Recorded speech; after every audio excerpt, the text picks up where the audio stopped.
Somos seguidores de Jesús. Así que la oración que Jesús enseñó a sus discípulos ya no tiene vigencia hoy. ¿Qué dice? La oración que Jesús le enseñó a sus discípulos ya no tiene vigencia hoy. Sí tiene vigencia, porque somos discípulos de Jesús todavía. Entonces, en la oración de Jesús,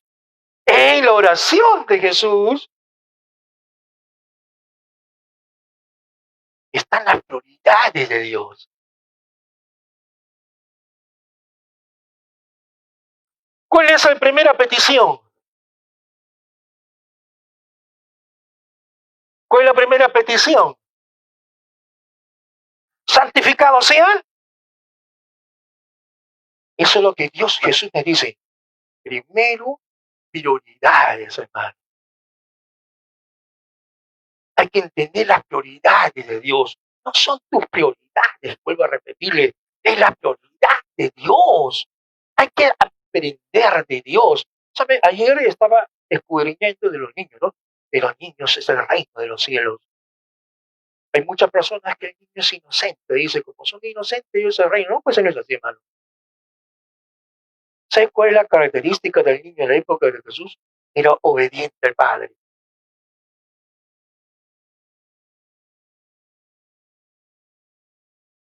Si tú no eres hijo, tú eres un niño, no podrás entrar al reino de los cielos. Así dijo Jesús, ¿no? A toda la gente que se vio reunido. Si tú eres como este niño, no podrás entrar al reino de Dios. El niño siempre obedece al Padre. Es obediente al Padre e imita al Padre. ¿O no? El niño, el hijo, es obediente al Padre e imita al Padre. Lo primero que me enseña Jesús es obedecerle. ¿Y qué cosa voy a obedecer? Lo que Jesús enseña y sus prioridades que Él tiene.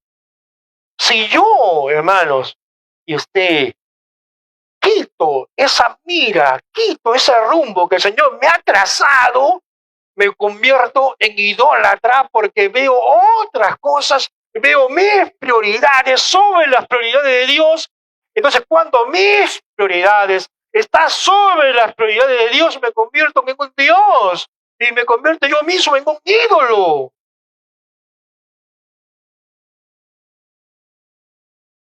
¿Me entiende? Cuando tus prioridades están por encima de las prioridades de Dios, nos convertimos en unos idólatras. Porque, ¿sabe quién es el ídolo que usted adora? No es Dios. ¿Sabe quién es el ídolo que usted adora? Soy yo. Porque busca satisfacer primero, ¿qué? Sus necesidades. Entonces usted está en el centro de todas las cosas. Ya no es Dios el centro de su vida, sino usted es el centro de su vida. Entonces, como usted es el centro de su vida, se convierte en Dios. ¿Me entendió? Nunca tus prioridades y mis prioridades serán más importantes que las prioridades de... Nunca sus prioridades serán más importantes que la prioridad de Dios. Si usted ha entendido eso, estamos por buen camino, hermanos. Estamos por buen camino. Si sus prioridades son primeros que la de Dios, ya usted se desvió del camino, usted ya ha pecado con Dios. Pecar es no dar, ¿qué cosa? No dar al blanco.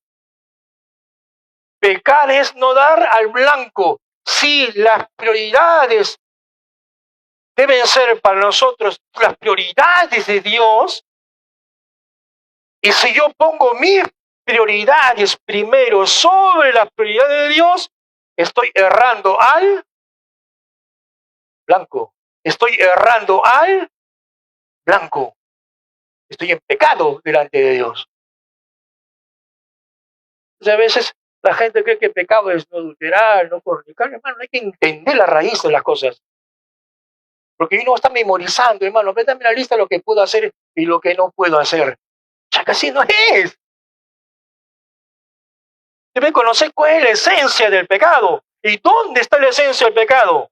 Y no memorizar cosas. No puedo hacer esto, no puedo hacer esto y no puedes. Oiga.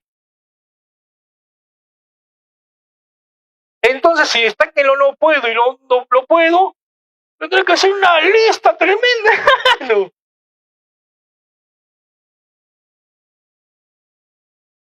Y tendría que memorizarme todo eso, ¿no?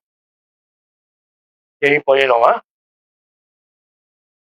Hay una esencia que uno debe conocer. Es que primero son las prioridades de Dios. Después son sus prioridades. Ahí está. Si yo quiebro eso, ahí viene el pecado. Ahí viene la desgracia del ser humano. Ahí viene la desgracia de nuestra humanidad. Porque primero son sus prioridades. Eso es lo que pasó con Adán y Eva, ¿o no? ¿Así es o no es así? Eso es lo que pasó con Adán y Eva. Primero sus necesidades. Primero, oiga, voy a hacer eso y arranca, ¿no? Dios le dijo, cuidado.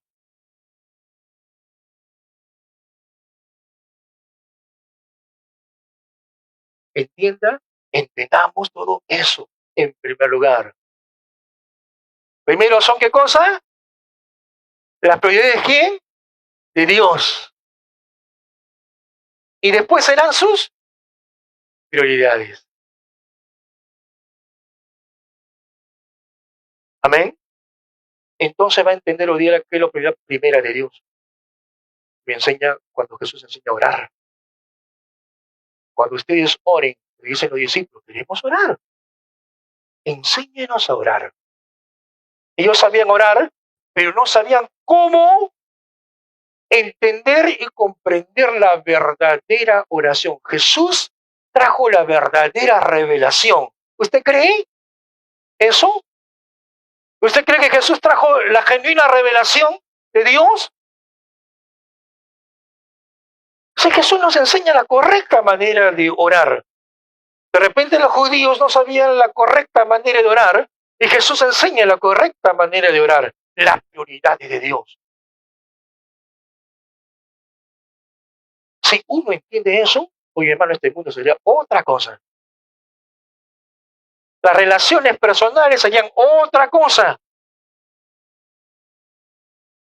Entonces, lea usted, así, el libro de Mateo. Vamos a hacer un poco Mateo, capítulo 6.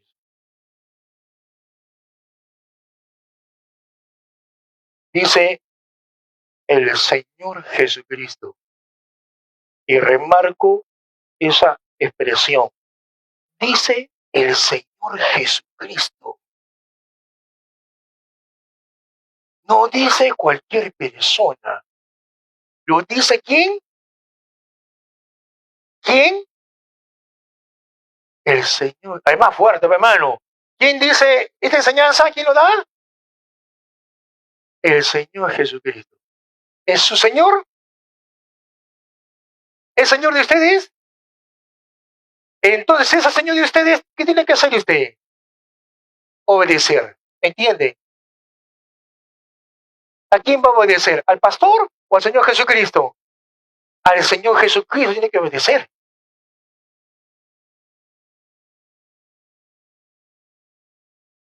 Él es nuestro Señor. Amén. Todos estamos de acuerdo. ¿Sí? Entonces, todos deberíamos sujetarnos a Dios. Y sujetarnos a Dios es vida. Trae vida. ¿O no? Sujetarnos a Dios trae vida, hermano, trae gozo. gozo, trae paz a las naciones, a usted, a la iglesia. Eso a veces no entendemos cuando se impone nuestra voluntad, nuestras prioridades. Uy, ahí vienen los problemas, los combates y las luchas entre cada uno, ay, Dios mío.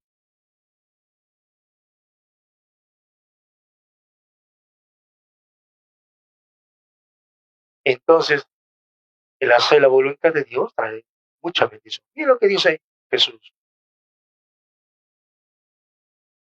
Vosotros pues, en el verso 9, oraréis así.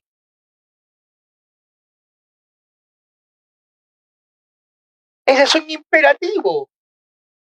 No es algo que usted quiera o no quiera. No, hermano, usted debe conocer bien las palabras. No es algo, bueno, si quiero oro así. ¿Cómo es eso, hermano? Es un imperativo.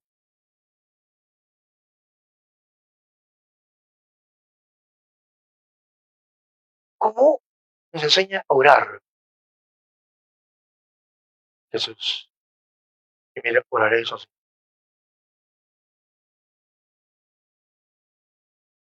Padre nuestro que estás en donde? En los cielos. Padre mío, dice. Yo siempre escucho en la iglesia decir Padre mío. No es su padre, hermano. También es mi padre. ¿O es su padre nomás? ¿Es su padre? ¿Tan egoísta es que es su padre, solamente Padre mío?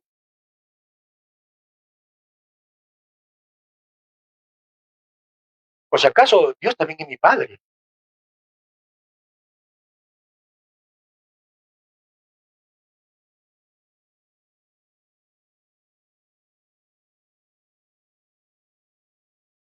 ¿O no?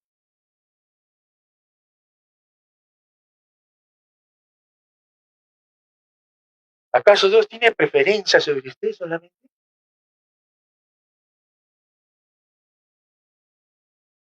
Dios nos ama a todos. Por eso comienza con Padre nuestro, comunitario. Pero la persona que siempre ora Padre mío es individual. Está dominado por este mundo individualista. No ha entendido Dios. No ha entendido. O sea, el poder de este mundo es tan fuerte sobre la persona y está inmerso en este mundo tan individualista que no piensa en los demás. Es una persona alienada por este mundo. Y como es una persona alienada por este mundo, sigue la corriente de este mundo, como hijo de este mundo, y ni siquiera se da cuenta de lo que dice, porque lo que dice es parte de este mundo. Padre mío.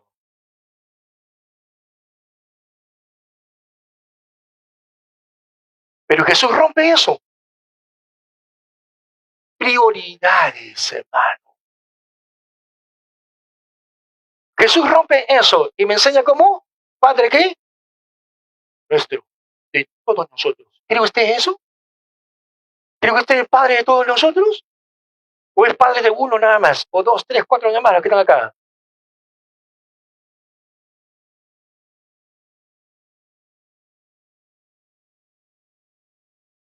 Eso téngalo por entendido correctamente. Si todos somos parte de la iglesia, si todos hemos aceptado a Jesús, si todos hemos aprendido a sujetarnos a Dios, entonces Dios es Padre de todos nosotros. ¿O no? Eso téngalo por presente. ¿Y dónde está Dios? ¿Y dónde está? ¿Y el cielo qué significa? ¿Qué significa el cielo? Lo más alto. Tiene todo el poder. Su padre no es el padre terrenal, pues hermano. Su padre es el que está en los cielos. ¿O no? Y los cielos es lo más alto que pueda haber. Usted, hay una película que yo no he visto esa película, hermano, que ha ganado el Oscar, que se llama Parásitos, ¿o no? Yo no he visto esa película, pero pucha, un día voy a verla porque me parece interesante, porque hay problemas sociales, tal como hay aquí en este mundo. Y solamente he visto los comentarios sobre esa película. Y es una película entre ricos y pobres. El rico tiene su casa arriba y el pobre tiene su casa abajo.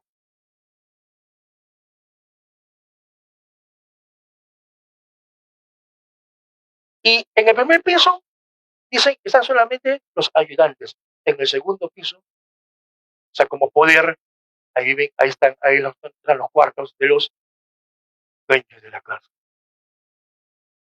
Hay una imagen de poder. Siempre la imagen del poder está arriba, nunca está abajo. Esa misma imagen del poder arriba y abajo está en la Biblia. Dios está en donde, en los cielos. El rey terrenal tiene su trono. El emperador romano tiene su trono, ¿no? Un poquito sobresalido hacia arriba de todos, ¿o no? Y más abajo están sus súbditos. Entonces, cuando dice que Dios, ¿no? Padre nuestro que estás en los cielos, habla su inmensidad de poder que tiene Él. No hay un ser en la tierra más poderoso y más grande que Él. Y ese ser que es más poderoso y más grande que Él, dice que es nuestro Padre. Con esa visión que uno tiene, entonces viene la obediencia a Dios. Usted no está arriba. Nosotros estamos abajo. Dios está arriba. Eso siempre tenga en su mente. Dios está arriba. Sus cielos. Él es el poderoso. Y nosotros estamos abajo. Entonces, en esa imagen de Dios viene la prioridad de Dios. ¿Qué dice Dios? ¿Qué dice Jesús? ¿Cuál es la primera enseñanza? Padre nuestro, es una, ¿no? ¿Cómo debemos acercarnos a Dios? ¿Cuál es la primera petición? ¿Qué entiende por santificado sea tu nombre?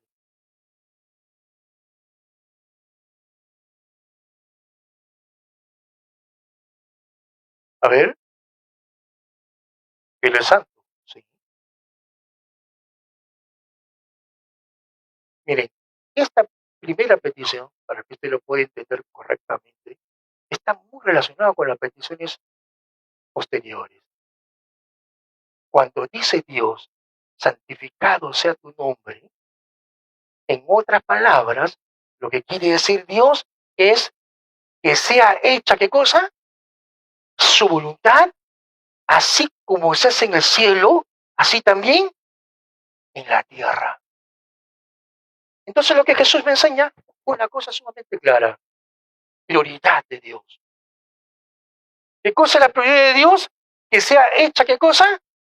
Su voluntad, así como hace en el cielo, también en la tierra. Esa es la prioridad de Dios. ¿Qué cosa es lo que tengo que buscar? ¿Qué cosa es lo que tiene que buscar de Dios? Primeramente, sobre todas las cosas, que sea hecho, ¿qué cosa? Su voluntad.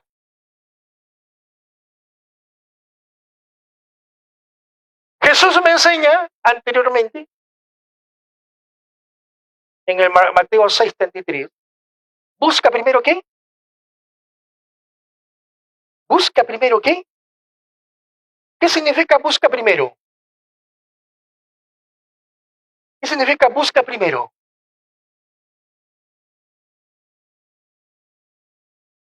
es ¿qué cosa?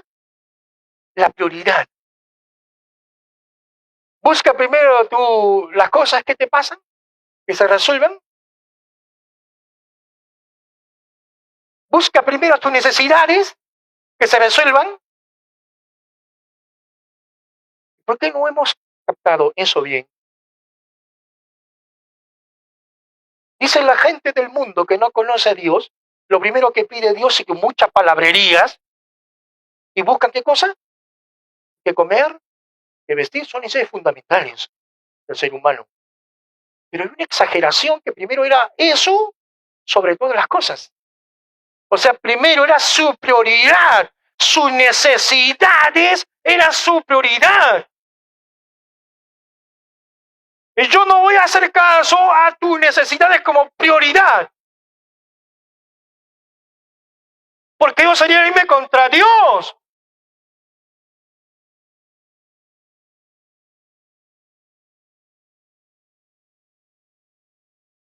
La iglesia necesita cosas. Los hermanos vienen con muchos problemas.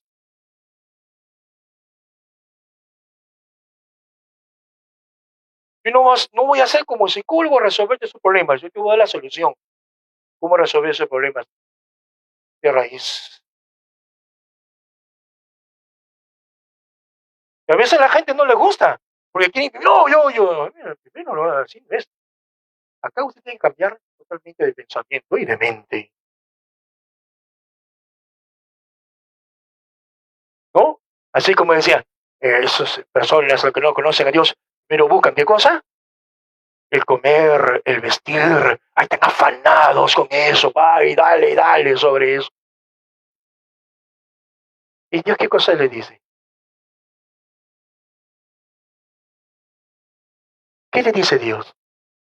¿Qué le enseña Jesús? Hay una prioridad, sé tus necesidades. Jesús le dice, ¿o no? Dice, Dios conoce qué cosa. Antes que tú se lo pidas, ¿qué cosa conoce? Ya Dios conoce tus necesidades.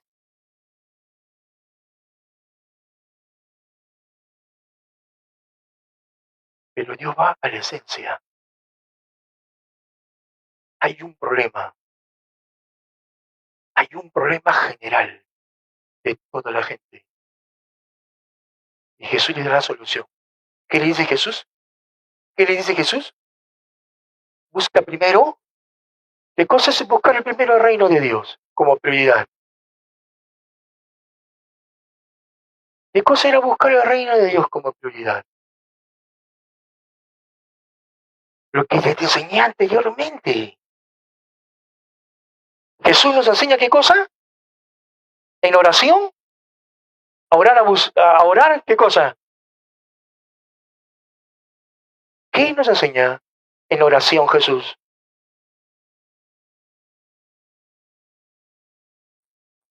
Que su voluntad, ¿qué cosa? Se ha hecho, ¿qué? Como en el cielo, así también en la tierra. Eso es lo que él explicó anteriormente. Eso que Jesús busca y nos enseña la prioridad de buscar primeramente, ¿no? La voluntad de Dios, que la voluntad de Dios sea hecho en los cielos, en la tierra. Eso mismo significa cuando dice 6:33, primero busca ¿qué cosa? El reino de Dios y su justicia, eso es lo mismo, es sinónimo, sinónimo. Entonces, ¿la prioridad cuál es? El buscar qué cosa? Primero el reino de Dios. Porque todo lo demás, ¿cómo serán? ¿Qué cosa dice? Yo no voy a ir por los añadidos, por eso los demás, a veces vamos por los añadidos y no vamos a buscar el reino. Hacer la voluntad de Dios. El hacer la voluntad de Dios están relaciones éticas entre nosotros, la conducta, el comportamiento entre nosotros.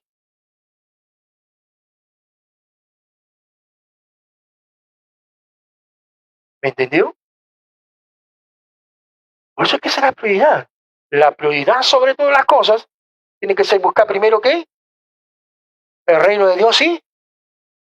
¿Y es igual a qué? ¿Es igual a qué? ¿Sinónimo de qué? ¿De hacer qué cosa? Su voluntad. Su voluntad de Dios, dice el apóstol Pedro, es buena, ¿qué más? Agradable, ¿qué más? Perfecta. La voluntad de Dios une a todos, porque lo que Dios quiere es que nosotros nos amemos unos a otros como Dios, como Jesús nos ama. Si eso tuviéramos este mundo, el amor de Jesús, este mundo sería distinto, hermano. Todos los problemas que hubieran se hubieran desaparecido en esta tierra. Todos. Porque todos los problemas, el egoísmo, la explotación, todo tiene que ver con las relaciones humanas. Y relaciones humanas imperfectas.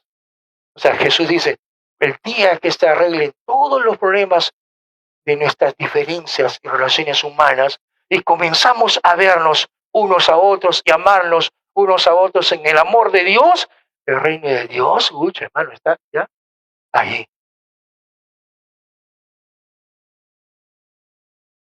Entonces nos dice, hay que buscar primero, ¿qué cosa?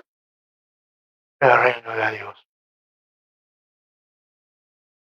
Y yo le voy a contar una historia de Jesús, hermano.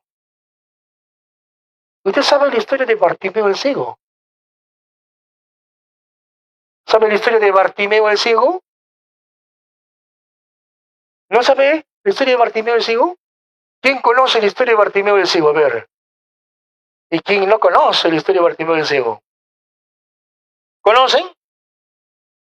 ¿Sí? A ver, ¿conocen la historia de Bartimeo el ciego? Le voy a contar esa hermosa historia, hermano, de nuestro Señor Jesús. Un día que anduvo en la tierra, Jesús era compasivo, Jesús era misericordioso. En Jesús usted ve el reino de Dios actuando. En Jesús usted ve el reino de Dios en actuación. Jesús representa en la tierra el reino de Dios. El reino de Dios, cuando viene al corazón de la iglesia, es un mover. Mueve a la iglesia porque usted tiene que aprender de Dios y va a pensar como Dios piensa y va a actuar como Dios actúa y vamos a querer ser igual a ¿quién? A Jesús. Eso es lo que hace el Espíritu Santo en usted. El Espíritu Santo no es una cuestión misteriosa, ¿no? Una cuestión mística. Cuando viene el Espíritu Santo sobre la persona, ¿sabe qué produce? Lo que produce en Jesús, compasión y misericordia con las personas.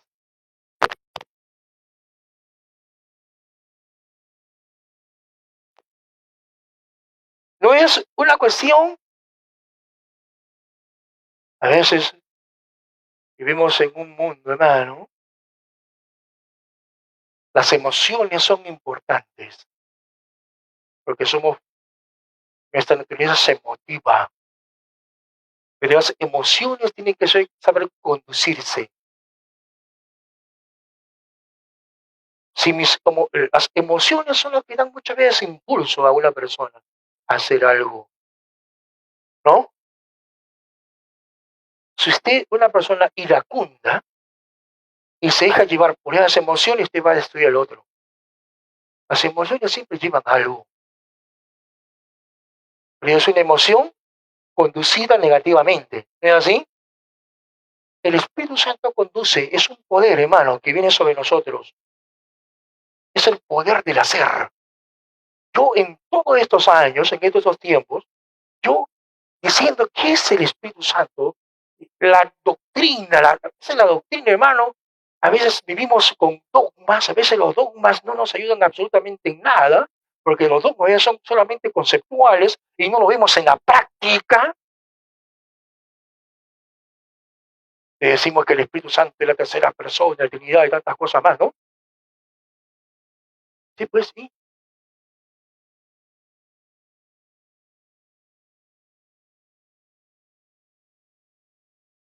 Nos quedamos en el dogma del hacer. ¿El Espíritu Santo actúa o no actúa? Dígame usted, ¿el Espíritu Santo actúa o no actúa? Yo he entendido, hermano, en estos años, cómo entender al Espíritu Santo es un poder de hacer la voluntad de Dios que viene sobre usted. Viene el Espíritu Santo, una fuerza que se opone a su fuerza de usted, hermano, que se opone a su fuerza egoísta, que se opone a su fuerza individualista. Tiene el poder de Dios y le da la fuerza, le da el poder de hacer la voluntad de Dios, hermano. Bendito sea Dios. Así lo entendí el Espíritu Santo, hermano. Tantos años estudiando, viendo. Dije, Señor, no, acá tiene que haber cosas mucho más prácticas. ¿Cómo entender? Una vez cuando estaba en Costa Rica, había el profesor que decía, ¿y qué es el Espíritu Santo? Hábleme concretamente. Y nosotros, el Espíritu Santo, tercera persona, concretízame. ¿Qué cosa hace el Espíritu Santo a favor de usted, a favor del mundo? ¿Qué hace? Y no sabíamos qué responder, hermano. Solamente el dogma, el dogma, el dogma.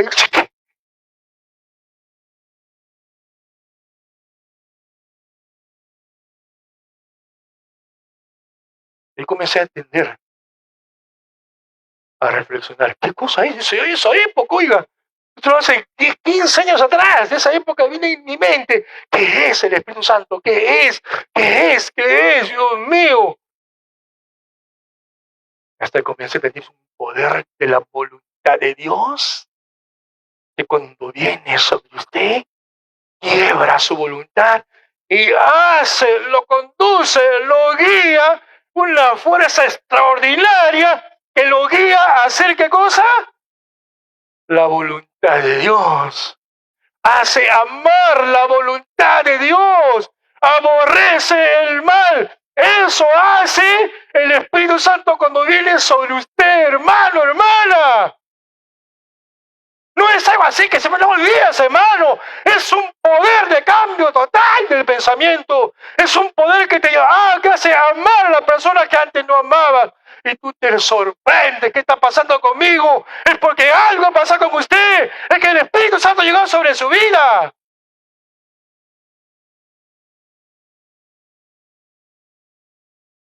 Así comencé a entender. Es la fuerza de la voluntad. Es la fuerza de la voluntad para hacer la voluntad de Dios. Es un quebrantamiento de mi voluntad.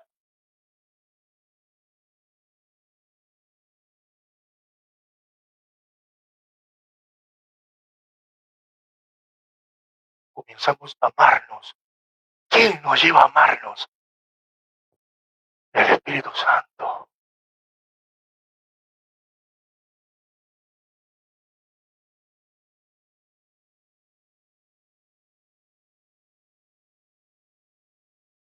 Por eso que todos debemos estar llenos del Espíritu Santo. Es una fuerza, hermano. Es un poder que hace que anheles hacer la voluntad de Dios. Entonces verás que el hacer la voluntad de Dios es buena, es agradable y es... ¡Ucha! ¿Quién hizo eso? ¿Quién me metió eso en la mente? El Espíritu Santo de Dios que está en uno, hermano.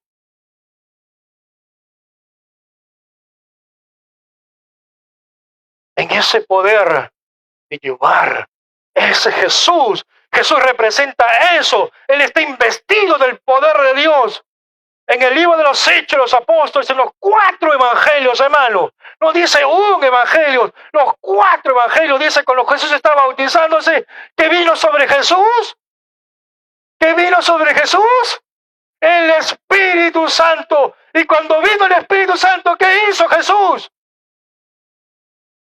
Salió afuera, hermano, y veía a las personas, pucha, que enfermas, tullidas por el enemigo. Jesús vino trayendo el reino de Dios. El reino de Dios es el hacer la voluntad de Dios. ¿Cómo entender? Decía Jesús. ¿Cómo hacerlos entender a esta persona qué cosa es la voluntad de Dios? ¿Cómo entender cómo es la presencia del reino de Dios en la tierra? ¿Cómo se manifiesta la reina de Dios y el reino de Dios en la tierra? ¿Cuáles son los signos de ese reino de Dios en la tierra? ¿Cuáles son los signos? Ahí usted comienza a leer los evangelios. Y Dios Jesucristo está encerrado en las cuatro paredes. Jesucristo no está dominado, Jesús es un hombre libre, no está dominado por toda la parafernalia, hermano, que religiosa. Rompe con toda religiosidad. Los fariseos y los escribas le decían, ¿qué pasa con él? ¿Por qué no es como nosotros? ¿Por qué se junta con pecadores?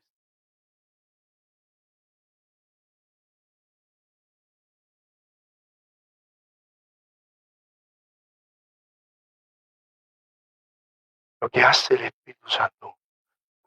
Una historia solamente. A veces nosotros los milagros lo vemos como milagros y simplemente milagros.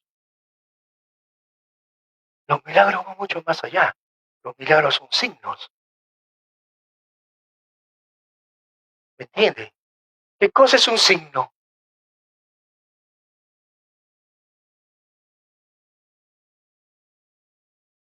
Una señal de algo que trasciende algo. Ese signo de los milagros, de la sanidad de Jesús, trasciende algo mucho más profundo que el simple hecho de sanidad, que el simple hecho de exorcizar, que el simple hecho de hacer un milagro de Jesús caminar sobre las aguas. Es algo mucho más profundo. No solamente uno tiene que ver el milagro como milagro, sino hay algo más profundo que el milagro. Las sanidades que Dios hace, que Jesús hace, ¿sabe a qué remiten? Al reino de Dios. Todas las sanidades, todos los milagros remiten a ese, lo que se llama el reino de Dios. En otras palabras, dice, así va a ser en el reino. Ya no va a haber enfermos, exorcizados, demoniados, gente sufriente. Ya no. Jesús cuando liberaba era la presencia del reino. El reino no es un reino que mata. El reino de Dios no es un reino que quita la vida. El reino de Dios es un reino que produce. ¿Produce qué? Y lo hace con los ejemplos, y lo hace con los milagros, y lo hace con las sanidades, y lo hace con el exorcismo, para que la gente vea cómo es el reino de Dios. Todo aquello que te ata, todo aquello que te deshumaniza, el reino de Dios le quita, hermano, le quita la vida. Y es un ejemplo, solamente. Dice, y llegaron a Jericó. Dice que Jesús llega a Jericó. Y cuando llega a Jericó, no lo ve a Bartimeo. O si estuviera Bartimeo en el camino, ni se dio cuenta Jesús. Porque había gente, multitud de gente que le rodeaban a Jesús. Jesús entra a Jericó, hermano. No dice, el narrador no me dice qué cosa hizo Jesús en Jericó. No dice nada sobre Jericó. ¿Sabe qué cosa es Jericó? Es una ciudad muy hermosa. Es un oasis. Casi el terruño de Judea era árido. Era así como acá, árido, hermano. Pero en ese ambiente de aridez había un oasis. ¿Sabe qué es oasis? ¿Sabe qué es un oasis? Es un lugar donde hay mucha vegetación en medio del desierto. Jericó era un lugar de oasis. Había mucha plantación, especialmente de palmeras. había muchos dátiles que comer. Era un lugar, ¿qué diría yo, hermano, para los pitucos? Porque ahí tenía su casa el emperador. El emperador en Jericó tenía su casa de verano. En Jericó, ¿sabe quién vivía también? Saqueo. ¿Y quién era Saqueo? ¿Era un pobre? ¿Saqueo era pobre? Millonario. Ese era Jericó. No dice el narrador qué cosa hizo Jesús ahí. No dice nada. Lo que sí dice es que saliendo Jesús de ese lugar, le seguía ¿qué cosa? La gran ¿qué cosa? Multitud de gente. ¿Qué cosa habrá hecho Jesús en ese lugar, hermano? Pero la cosa es que le seguía una gran multitud de gente.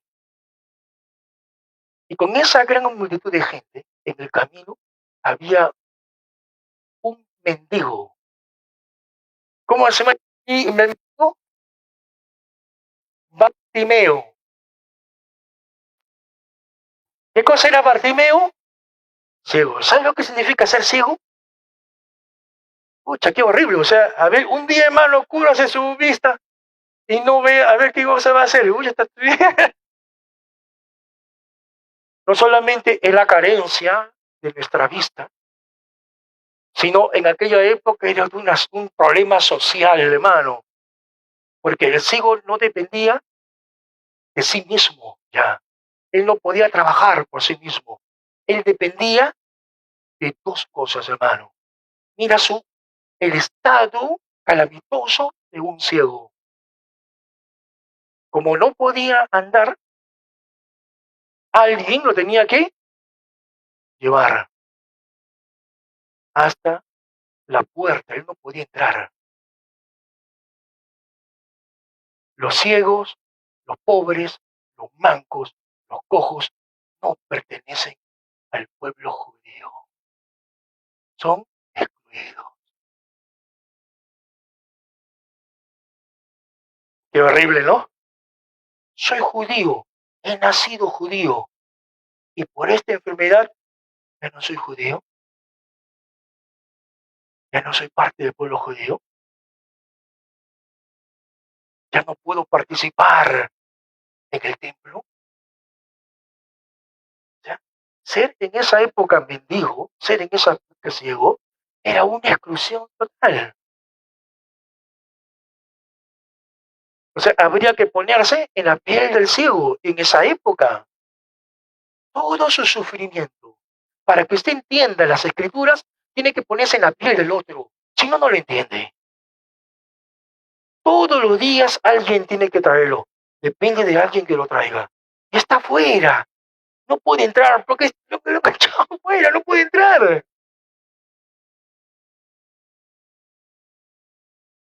Y tiene otra dependencia. Depende de lo demás. ¿Que le den qué cosa? ¿Que le den qué? Limosna. Dos cosas, qué tristeza de la persona. Depende de una persona que lo lleve todos los días. Después está dependiendo, ¿qué cosa? Que la gente le dé dinero. No puede, no puede solventarse por sí mismo. No puede. A eso hay que añadirle que la gente discriminadora, ¿es así? Le dice, este está así, porque si no ha pecado este, ¿ha pecado quién? Su padre. O sea, no solamente es una dependencia económica de otras personas y movimiento, es una vida inhumana. Es una vida inhumana. Y el pueblo desprecia, porque dice, este es un hombre pecador. Y como es pecador, merece eso. Ese es Bartimeo. Eso piensa toda la gente.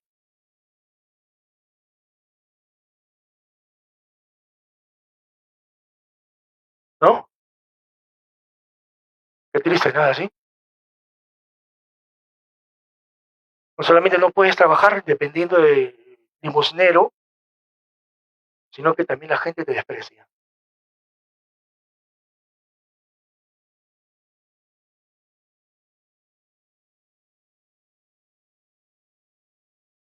Que, por eso le digo, hermano,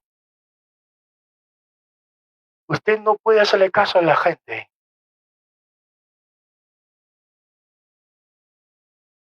La gente te dice, esta es tu situación y, ¿no? Acepta pues tu situación como estás. Eso es como dice la psicología, ¿no? Acepta pues tu situación así eres. Todo el mundo había aceptado esa situación de este Bartimeo. Toda la gente, presión social de la gente. Así eres, así eres.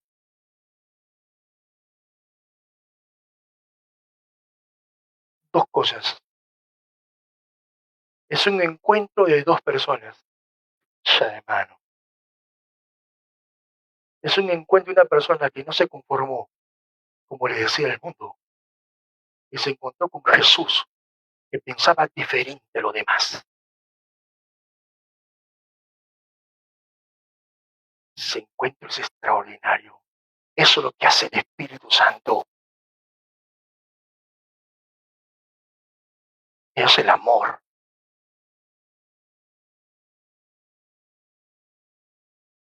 Jesús está lleno de qué? Del Espíritu Santo. Ahí está. Va a ver lo que va a hacer Jesús.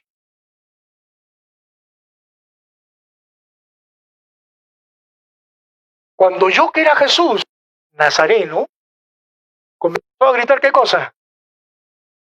Jesús, a ver, ¿quién grita así? A ver, ¿cómo comenzó a gritar? ¿Qué mucha tan... Oiga, Jesús no le escucharía ni siquiera un centímetro. ¿Qué cosa comenzó a decir?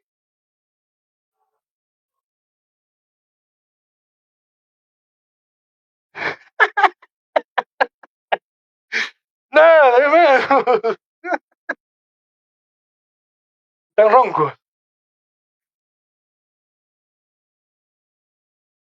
Mire el título.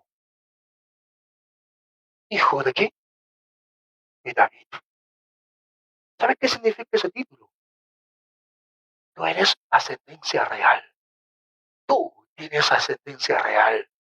Así como los presidentes. Miren que igual, ¿ah?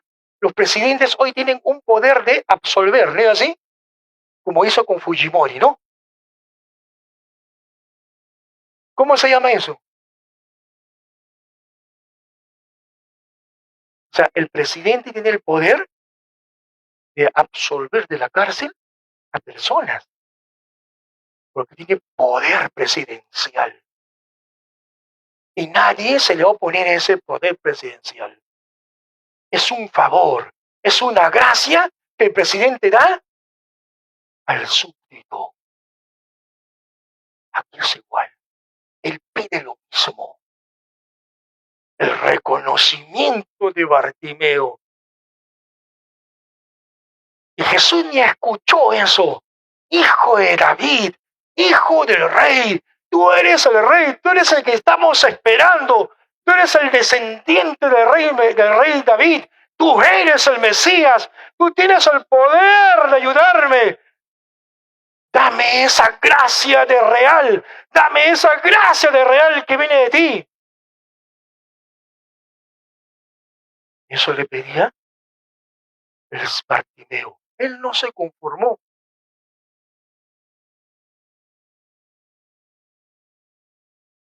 Cuando yo,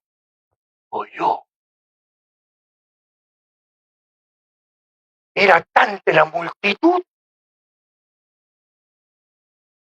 yo me pregunto, ¿cómo Jesús o cómo Bartimeo el ciego sabía que era Jesús? Si era ciego. ¿Cómo cree? Dirían, pues, como era multitud de gente, y dirían, ah, está Jesús, y Jesús, Jesús, Jesús, ¿o no? Cuando oyó que era Jesús, pucha, que este pata, dijo, ha llegado mi día de salir de mi pobre vida. Llegó el día, Dios mío, hermano. Yo no sé cuántos años habrá estado así. Yo no sé si habrá sido ciego de nacimiento. Yo no sé qué edad tiene en este momento. Pero yo parece que ha sido años. Y en esa situación, todos los años, todos los días, repetir lo mismo, su miseria de todos los días, su miseria, un círculo vicioso, todos los días, bajo esa miseria, bajo esa miseria. Pobre Bartimeo. O sea, que oyó que venía Jesús. O sea, ¿qué cosa habrá escuchado de él anteriormente? Que cuando oyó el tumulto y él estaba en el camino, cuando oyó hablar de Jesús, pucha, ¿qué cosa comenzó a gritar? Jesús, hijo de David, ten misericordia de mí. ¿Ten qué cosa? Misericordia. Clave fundamental de Jesús y sus seguidores.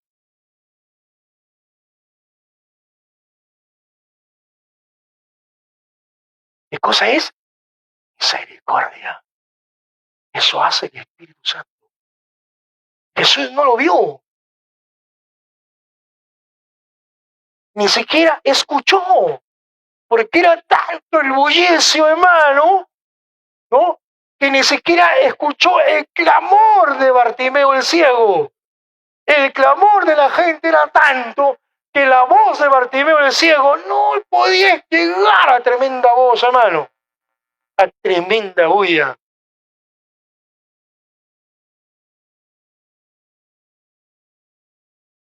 ¿Qué hizo Bartimeo? Se rindió. Su oportunidad de salir de esa situación tan miserable.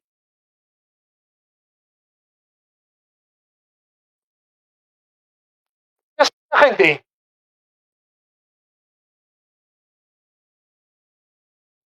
Verso 48. ¿Qué decía la gente? ¿Qué decía la gente? Él gritaba y la gente decía, cállate, oye, cállate, cállate. Confórmate con lo que tú eres.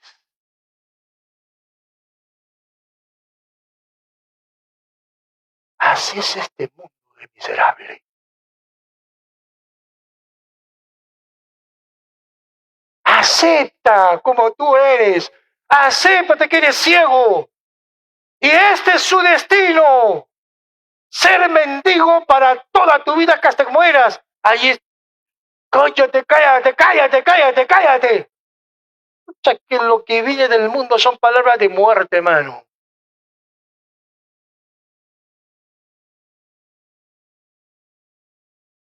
¿Se da cuenta? Las cosas que vienen del mundo son palabras de muerte.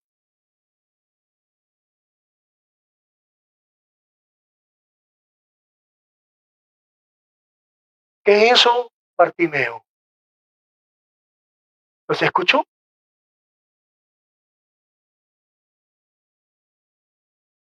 Oiga, hay que aprender. Hay que aprender. ¿Cuántas personas están a nuestro alrededor? ¿Cuántas personas nos dicen que tu cristianismo, porque sigues así, perdiendo el tiempo, que no sirve para nada, que no vale para nada? ¿Por qué pierdes el tiempo allí?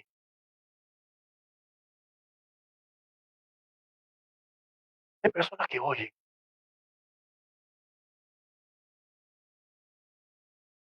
y que dicen, sé como nosotros, ¿no? Ahí nomás está bien. Aprenda, hermano, a quién escuchar y a quién no escuchar.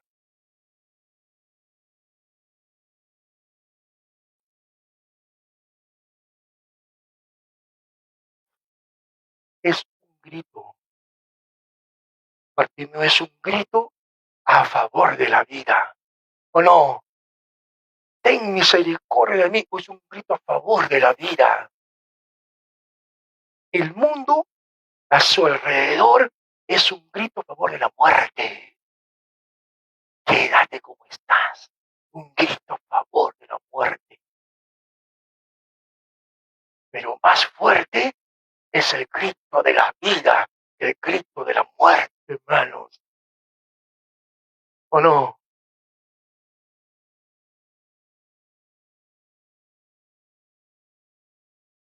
¿Y cómo habría gritado Jesús?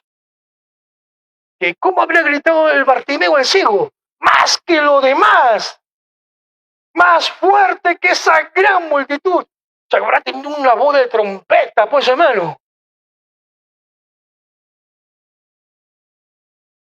Jesús no lo vio, porque había multitudes, pero apenas escuchó, ya que se detuvo. Así es el Señor, hermano.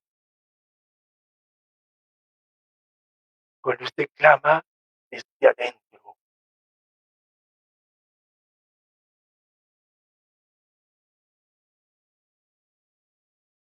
Esté adentro cuando clama.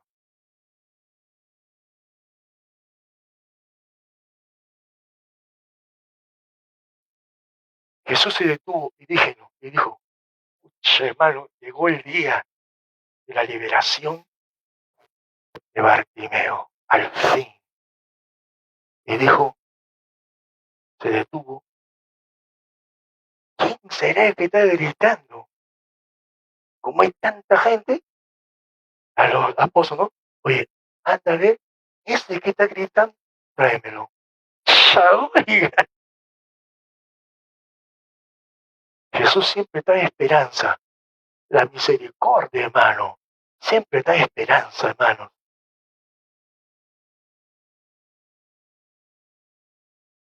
La voluntad de Dios es buena, es agradable, y es que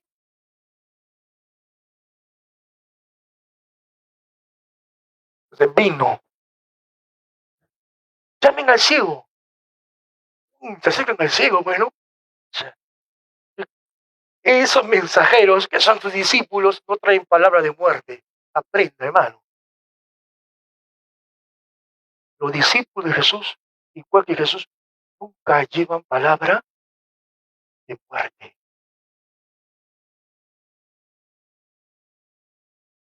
Llevan palabra de qué? De esperanza, de vida.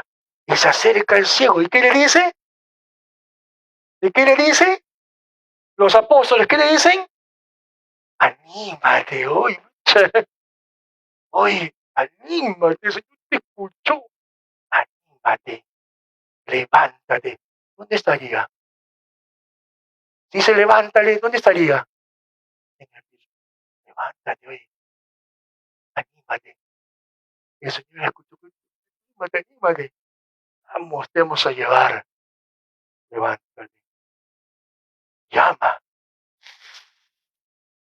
te llama. Miren, hermanos, acá es una enseñanza de fe. La fe siempre da pasos adelante. La fe no es una cuestión que yo tan muerto y esperando que Dios haga cosas. La fe también tiene que hacer cosas. ¿Para qué servía el manto?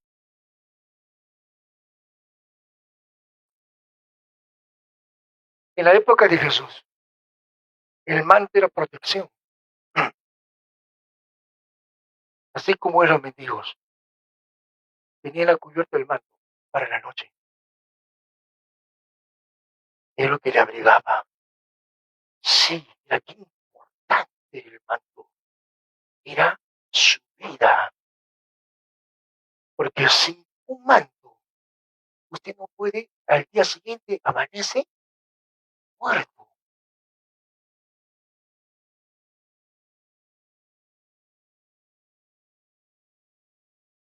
El manto, ¿qué cosa? Le cubría para soportar el frío nocturno. Porque el frío nocturno de Israel era un frío gélido. Pues era como una congeladora. Y si tú amanecías una noche sin abrigarse fuera de Israel, en la calle, amanece muerto, congelado por el frío. Entonces, qué importante es el manto. Y cuando me dice el autor que dejó el manto, es por algo. Entonces, cuando hizo el verso 50, entonces él arrojando, decía, el manto, lo más costoso de su vida, dejando eso, dice que fue a Jesús.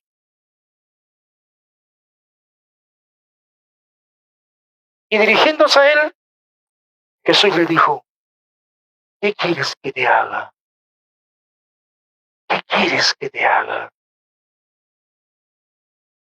El ciego le dijo, Raboni, el maestro, que recobre la vista.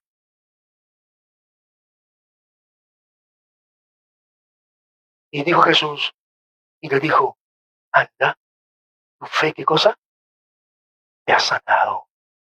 Oye, le ha sanado, es como la ceguera es como una atadura y le impide vivir la vida en plenitud, recobrar la vista. No solamente es recobrar la vista, es recobrar toda su vida.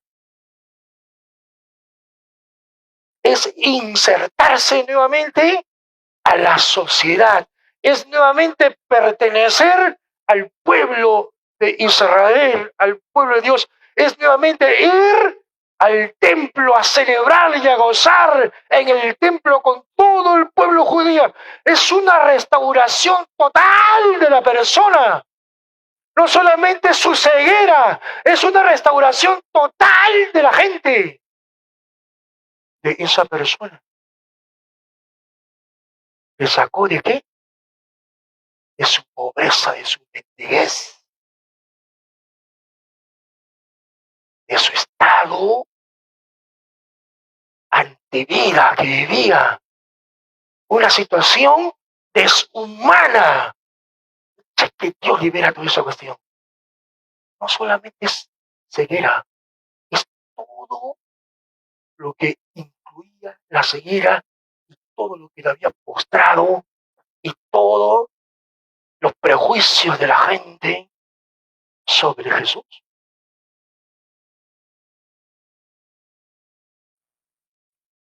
Lo que aquí tiene el encuentro,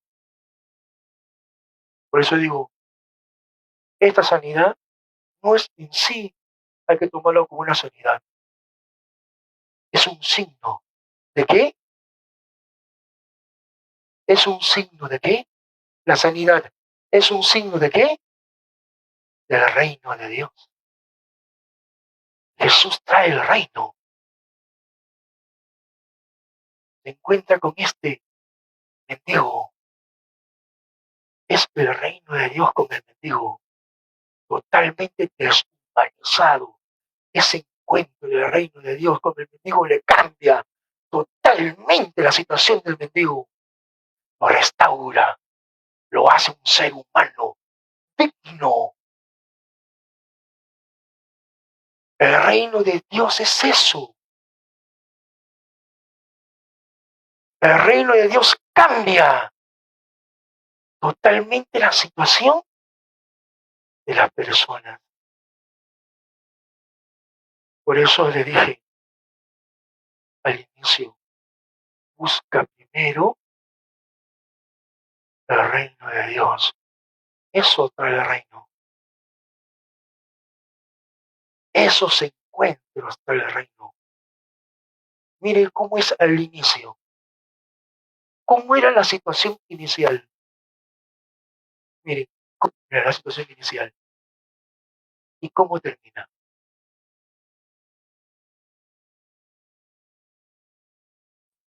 ¿Qué fue lo que lo cambió? ¿El encuentro con quién? Con el reino. El encuentro con Jesús, ese reino, cambia.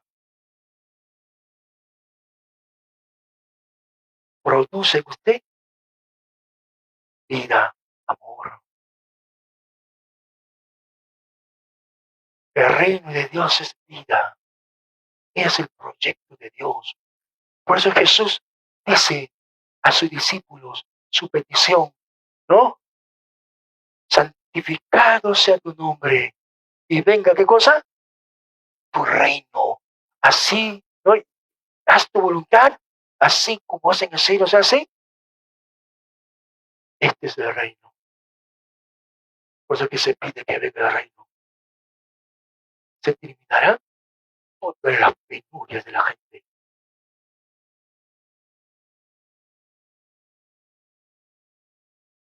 Ese es nuestro alcance. No es una sanidad, sino el reino no se enfoque.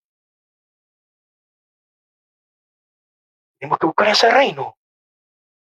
Esa es la prioridad. Buscar ese reino.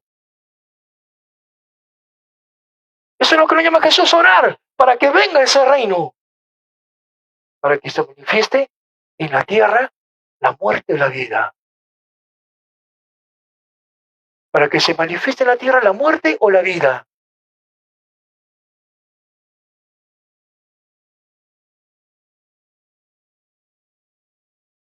Esa es la historia de Bartimeo.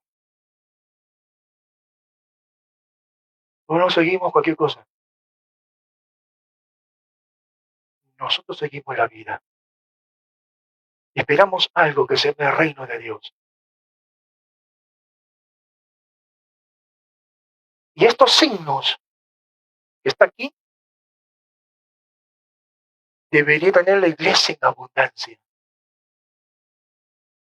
Nuevas vidas, esperanza. ¿O no? Ojalá que hayan aprendido esto, hermano. Este es vital, prioridad.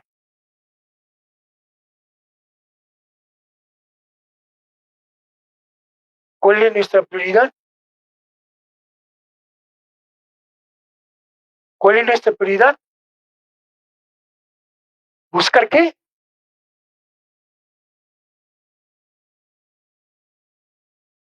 Hoy día hay ayuno. ¿Qué va a buscar hoy día? ¿Qué vamos a buscar? En otras palabras, que se haga qué cosa? Que se haga qué? La voluntad de Dios. Primero en usted. Después es en nosotros. Entonces reinará la paz.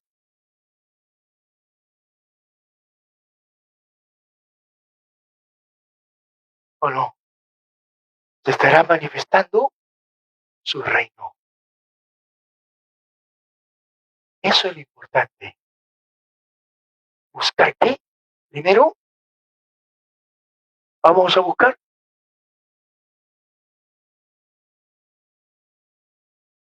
Eso es lo que vamos a buscar todo hoy día, ¿no? Vendrá el amor genuino para con todos.